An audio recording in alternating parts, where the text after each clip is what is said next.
अस्सलामुअलैकुम वरहमतुल्लाहि वबरकातुहू।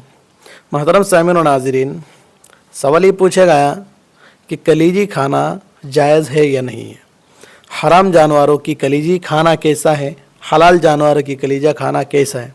कुछ लोग कहते हैं कि जानवरों के अंदर कुछ चीज़ें, हलाल जानवरों के अंदर कुछ चीज़ें हैं जो हराम है खाना, तो इसके अंदर खून भी शामिल है, खून भी हराम है, तो खून खाना ये भी हराम है। मतलब सामिन और नाजरीन, तो कलीजी भी एक खून है, तो ये कलीजी खाना भी हराम है, कुछ लोग कहते हैं।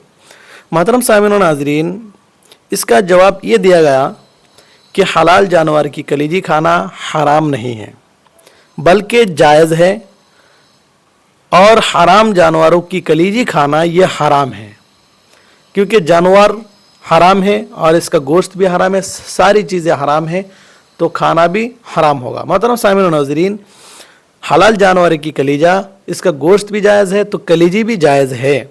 मतलब सामिन और नाज़रीन, जो इश्काल है कि हलाल जानवरों के अंदर कुछ चीज़ें हैं जो हराम है, इसके अंदर खून भी शामिल है, तो कलीजी खाना भी, ये भी कलीजी भी एक खून है, तो इसका खाना भी जायज़ ना होना चाहिए।